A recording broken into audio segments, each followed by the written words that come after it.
जनसुराजियों के चेहरे पर गुलाल। आवे वाला जनसुराज बड़ुए सब लोग के आवाज बड़ुए। हाथों में मिली नई जिम्मेदारी की भार। आवे वाला जनसुराज बड़ुए। खुशियों में खो ना जाए दावे और वादे। बिहार में सुधार होई हो, सबके रोजी रोजगार होई हो। महज 6 महीने पहले बिहार विधानसभा चुनाव में बुरी तरह मुंह की खाने वाली पार्टी ने कभी सपने में भी नहीं सोचा होगा कि सियासत की सरजमी पर जनता ऐसे काया पलट करेगी। आवे वाला जनसुराज बड़ुए। हिंदी की मशहूर लेखिका शिवानी ने अपनी कहानी अपराजिता में सच लिखा है, भगवान जब एक दरवाजे बंद करते हैं तब 11 खोल देते हैं। बिहार की 182 बांकीपुर विधानसभा सीट पर हुए उपचुनाव में जनसुराज को मिले जनमत ने ये साबित कर दिया। बांकीपुर की जनता की जीत है। सीधा सीधा मैसेज है, 30 बरस का जो गढ़ है वो सिर्फ 30 दिनों में ढह गया। वो सिर्फ इसलिए ढहा है कि बिहार के लोग भी चाहते हैं कि अब 4 किलो 5 किलो अनाज और जाति से ऊपर उठकर हम लोग के बच्चों के पढ़ाई रोजगार के लिए केंद्र सरकार और राज्य सरकार काम करे। वैसे तो इस चुनाव में मिले भारी बहुमत के बाद जनसुराज के कार्यकर्ता जश्न में है और उनका चर्चित संगीत लोगों की जुबान पर। जवाब बड़ुए, आवे वाला जनसुराज बड़ुए, सब लोग के आवाज बड़ुए।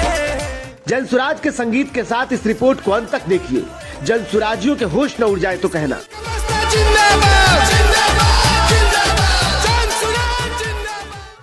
इस उपचुनाव के बाद भले ही जनसुराज को यह एहसास है कि यह जीत उन्हें जनता ने दिया है तो ये उनकी भूल होगी, बल्कि उन्हें याद रखना चाहिए कि समय की विकट परिस्थिति ने उन्हें जीत का स्वाद चखाया है, जिन्हें काम की बदौलत बिहार में नाम बनाने का खास मौका मिला है।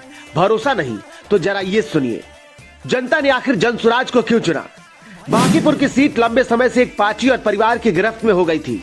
ऐसी स्थिति में जनता के लिए कोई विकल्प नहीं थी जिसे जनसुराज ने पूरा किया। हालिया दिनों में यूजीसी मामले को लेकर के भी सवर्ण समाज नाराज था, जिसका खामियाजा भाजपा को भुगतना पड़ा। देश में पेट्रोल को लेकर चल रहे E20 के मुद्दे को जनता अभी भूली भी नहीं थी कि जेनजी आंदोलन के दौरान सड़कों पर छात्रों की पिटाई ने युवाओं को जनसुराज से जोड़ने में बड़ी मदद की। जमीनी स्तर पर देखें तो बीजेपी का पहला प्रत्याशी बदलना और दूसरे प्रत्याशी का पीके के सामने कमजोर होना भी बीजेपी के लिए मुश्किल साबित हुआ। इतना ही नहीं, बीजेपी का कोर वोटर पर भरोसा और जातीय समीकरण साधने की कोशिश ने बीजेपी की मंशा को जनता के सामने रख दिया। और तो और पीके को कमजोर दिखाने के लिए आखिरी दौर में विपक्षी नेता को तोड़ना भी बीजेपी के लिए भारी पड़ गया। रही सही कसर बीजेपी के बड़बोले नेताओं ने पूरा कर दिया। साथ ही पहले से ही सीएम सम्राट का नेतृत्व स्वीकार नहीं करने वाली बिहार की जनता के सामने चुनाव के आखिरी दौर में विपक्षी नेताओं पर पुलिसिया कार्रवाई बीजेपी के लिए काल बन गई। मतलब साफ है, जनसुराज जीती नहीं बल्कि बीजेपी हारी है और ये मौका जनसुराज के उदय का भी कारण माना जाएगा। जनसुराज ने तो ये शुरुआत की है, ये शायद एक आगाज़ है कि बिहार में परिवर्तन होगा और बिहार में परिवर्तन होना चाहिए, और इसको हम एक शुरुआत के रूप में देखते हैं।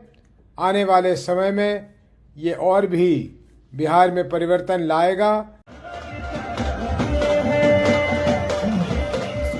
खैर, जनसुराजी जश्न में है तो होना भी लाजमी है। जनसुराज में भी मिले इस मौके को बखूबी निभाया और जनता के दिलों में बस गई, वरना जनता के पास बीजेपी और जनसुराज को छोड़कर 23 विकल्प और भी मौजूद थे। पर जनता ने जनसुराज को चुना तो जश्न से ज्यादा जवाबदेही की जरूरत बनती है, जो बिहार में आने वाले दिनों में होने वाले चुनाव का समीकरण बदलता रहे।